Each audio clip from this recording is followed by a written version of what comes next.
outside their usual environment for personal or business professional purposes. So this is UNWTO definition.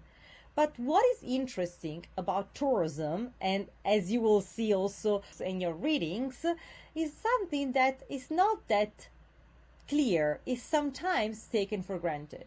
So when it comes to the dynamics of tourism, there are two main subjects. There are two main subjects when it comes to tourism and hospitality too, I will say.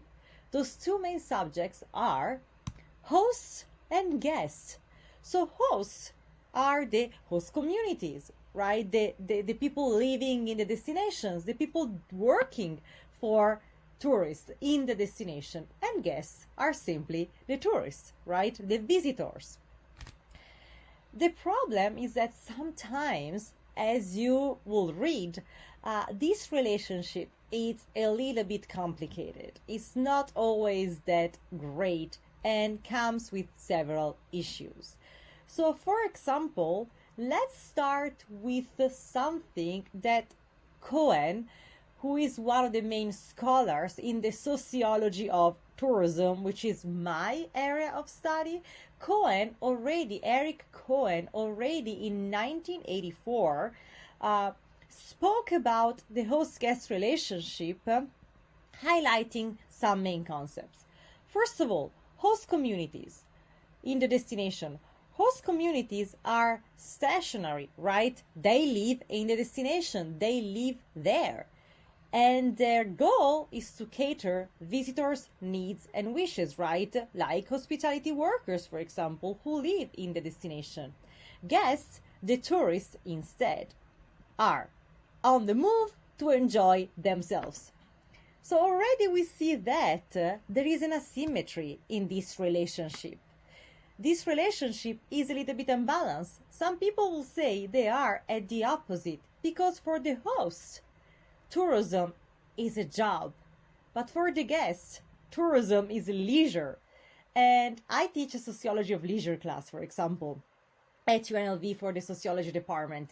And every time I ask my students, what is leisure? They say it's free time.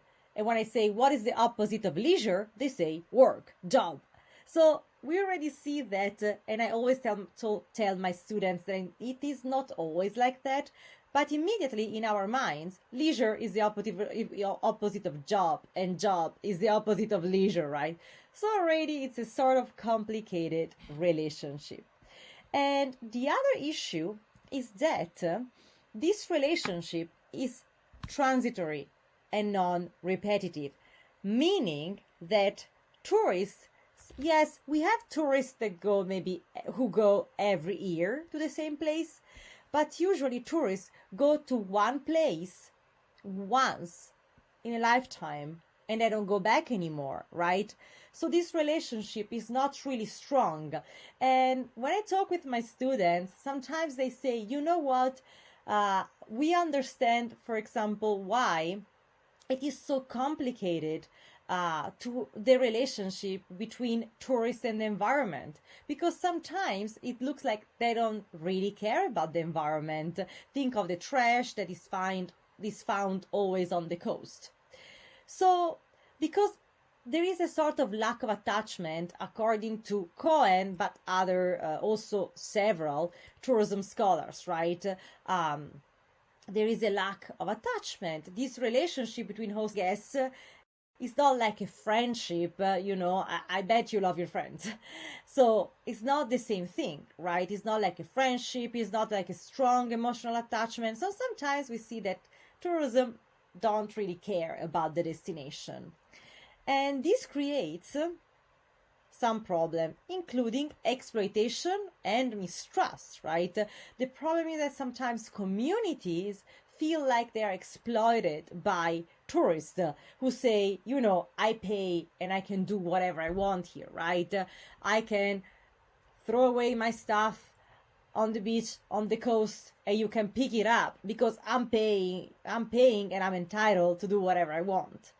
So, hosts feel exploited, and this also creates a sort of mistrust. It's not like a as I told you, a strong relationship based on trust. Sometimes it's based on conflict. Usually, unfortunately, an evolutionary dynamic of the host-guest relationship, especially when the number of tourists increases. So think of a destination, right? A destination, and tourists discover this destination. Oh, it's beautiful. It's so beautiful. So tourists start going there and playing, and the number of flights to that destination increase. And the numbers increase. So at the beginning, we have several studies that show that at the beginning, local communities are very happy to see tourists, right? It's a good source of income, and they are also happy to see that what they have to offer, their tradition, their artworks, their landscapes are appreciated. The problem is that when the number of tourists increases, I will say too much, they are less welcomed by the local community. And this leads to some predatory orientation sometimes, from the locals. In fact, I don't know if you saw this, but increasingly in destinations worldwide, we find this kind of signs. Tourists go home. We don't want you here anymore. You are too many, right? So what is the problem here? So what is the problem where when there are too many people in a destination? What are the issues for the local communities, right? What happens when, as I told you, I'm from Italy, and sometimes, as my small town, which is very nice, is becoming an increasingly popular tourism attraction. And increasingly tourists are going there. And people living there are a little bit tired right now. I have a friend who the other day wrote on his social media that on a Sunday afternoon, there were so many tourists. And in Italy, we have very tiny streets. There were so many tourists that he could not leave his house, literally with the car. He could not go out from his house. There were like a river of tourists. And all the restaurants are busy and they become expensive, right? They have these tourist menus. So it's very hard sometimes for the locals to live there. So when it comes to everyday life practices that can be disrupted by tourism, we also see a very important topic, extremely important, which is tourism and environmental sustainability. Because as numbers of tourists increase, we see that sometimes there are issues when it comes to the environment, as you probably heard. So let's see, according to the United Nations World Tourism Organization, what are some of the main issues in when it comes to tourism and the environment. So one of the main issues is depletion of natural resources, for example, water resources. There are some destinations that unfortunately don't have enough water for the locals. So you can imagine when tourists go there and use that water as well, it becomes an issue. We hear stories of destinations, especially in the global south, where locals don't have access to water. And then they are close to resorts with pool and fountains, right? So we already see that there is not a right balance there. Other local resources, right? Think of food, agriculture. Sometimes there are not enough resources for the locals. Or think just of the fact that there are not enough resources for everyone. Think of a destination that receives hundreds of tourists every month, thousands of tourists. We start seeing some issues. Also, land degradation in the same way, right? That I was telling you, tourism can lead to land degradation in these destinations. Another problem is pollution. Well, I'm sure you won't be surprised if air pollution and noise is one of the main issues when it comes to tourism, right? Air pollution, it's an issue. And I think when we talk about these topics, I always want you to think that tourism is 10% of the world economy, of the world GDP.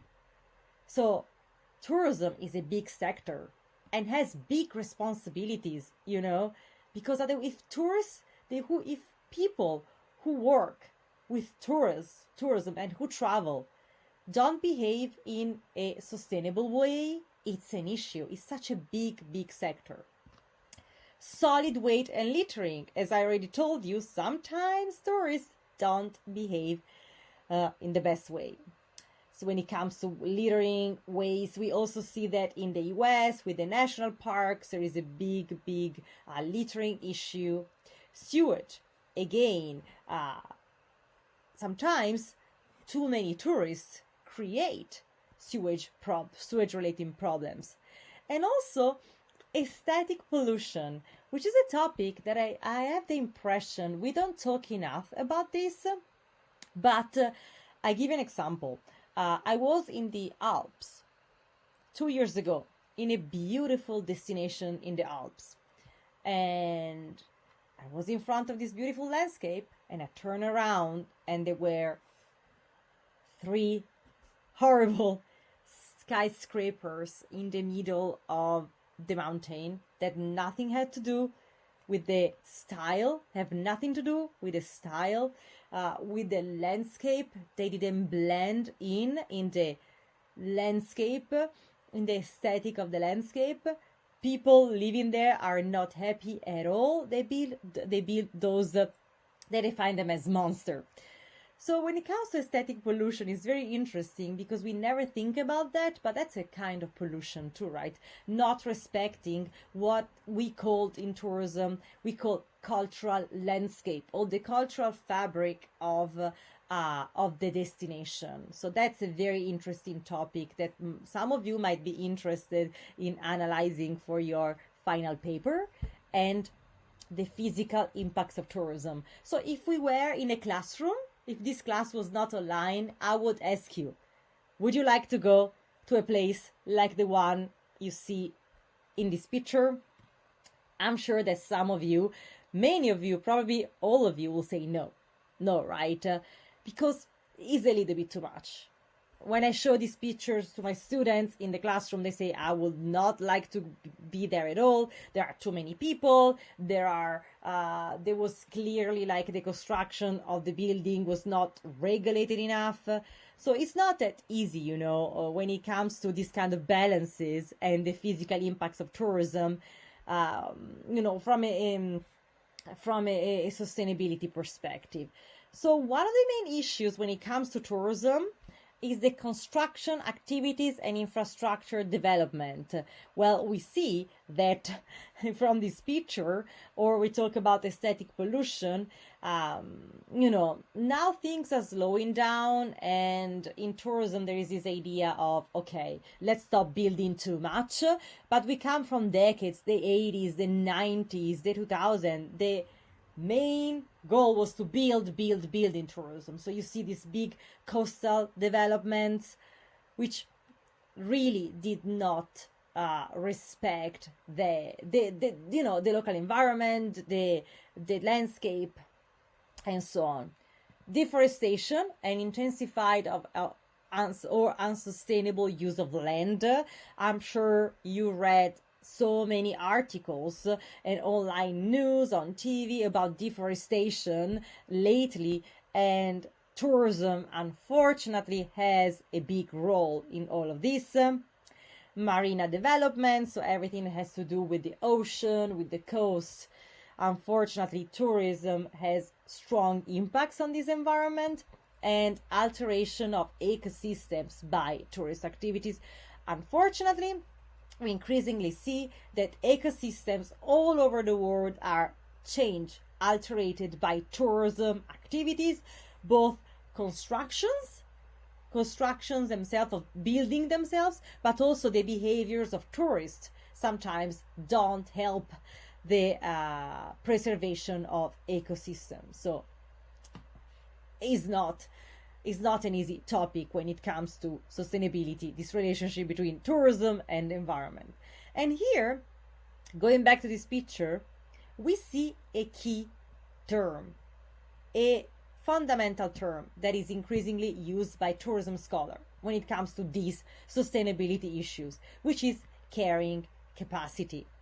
So carrying capacity is the maximum number of people that may visit a tourist destination at the same time without causing destruction of physical, economic, and sociocultural environment and an unacceptable decrease in the quality of visitors' satisfaction.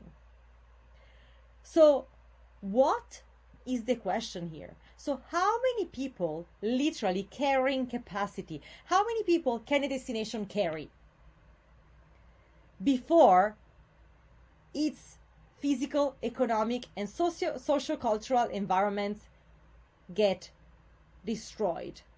So that's the question, right? We should ask these questions when it comes to a high number of tourists, too many tourists.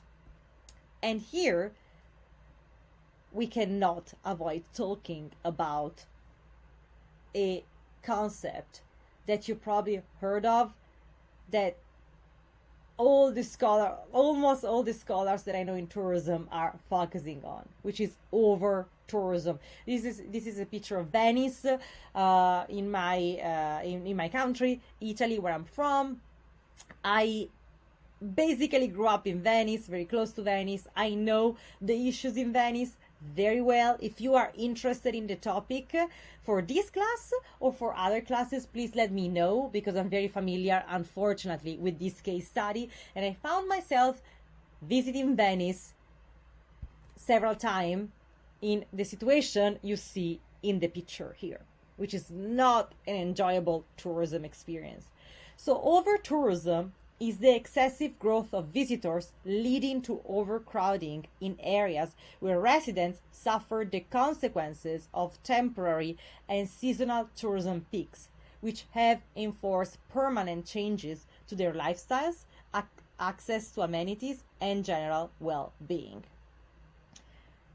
So increasingly, these high numbers of tourists are perceived by the locals as too many.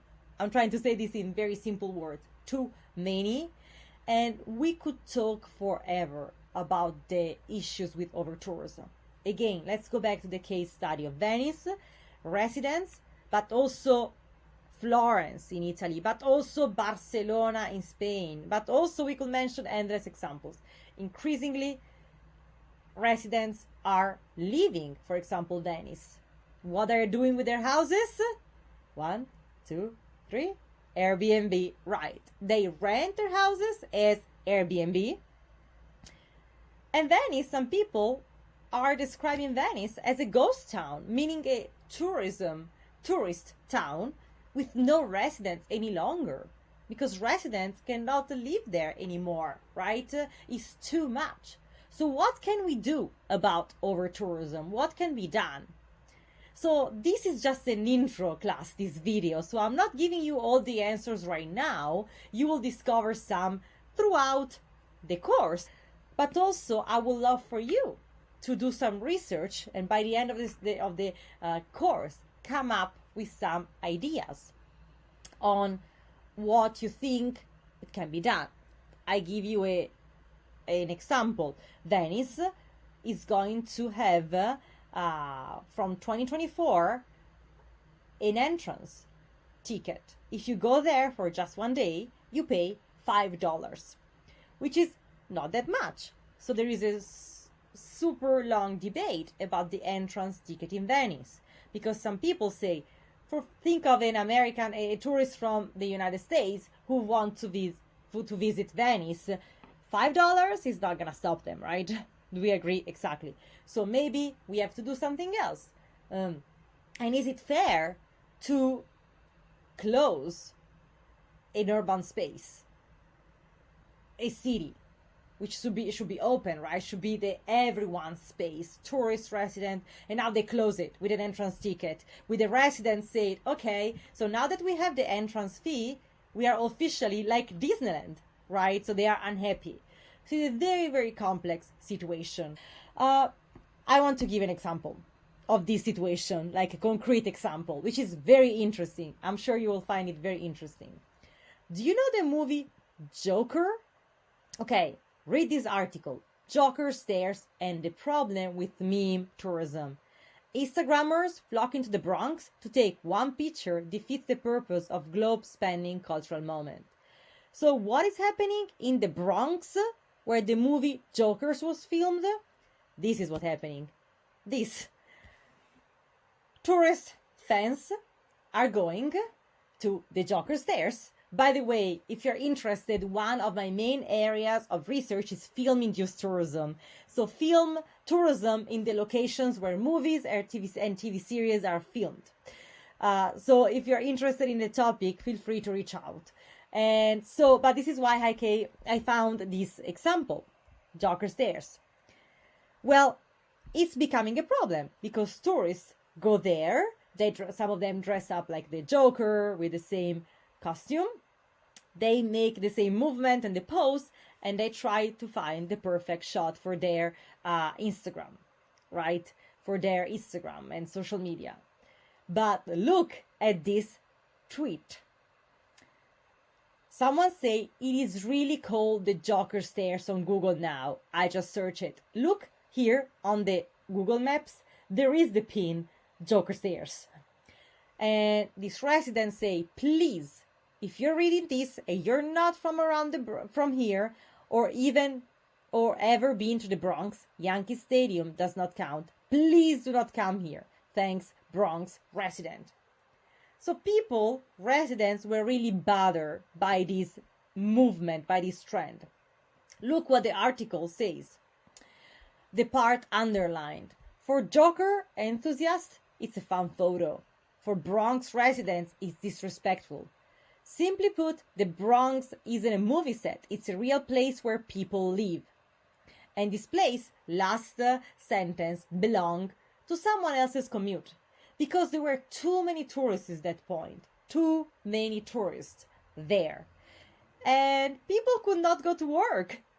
They were late to work. It was really a problem when the movie came out.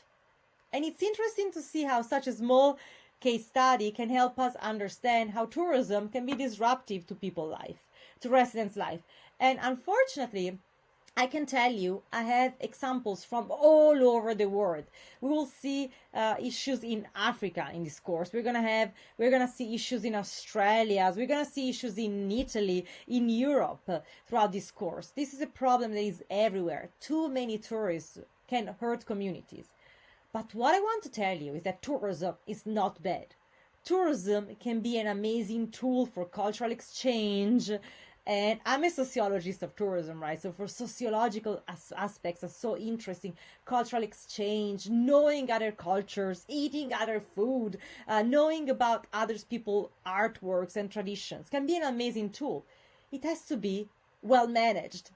And I'm sure you're going to be amazing hospitality managers and administrator, and I'm sure you're going to do a great job. And I hope you remember this class when you're going to be in that position to manage tourism in a way, and you will see how throughout this class that can help communities. So let's wrap this up. These are some of the questions that we will be asking during this course. How can we make things better when it comes to the host-guest relationship? How can tourism improve communities' well-being? How is it possible to develop forms of tourism that are respectful of the environment? What is the role of tourism planning and hospitality management in all of this? What can we do as hospitality students and scholars? And what are some hospitality center concrete examples that explain the topics we are analyzing during the course? So as I said, we are going to have some concrete case studies. You're going to hear it from the voices of experts. So I hope you find all of this insightful. And what's next? Well, I hope you like this course, and stay tuned for insightful case studies, development strategies, and theories in the upcoming weeks. I'm done with this lecture, and feel free to reach out if you have any questions, and I hope this was interesting for you and helpful. And again, let me know if you have any questions. Thank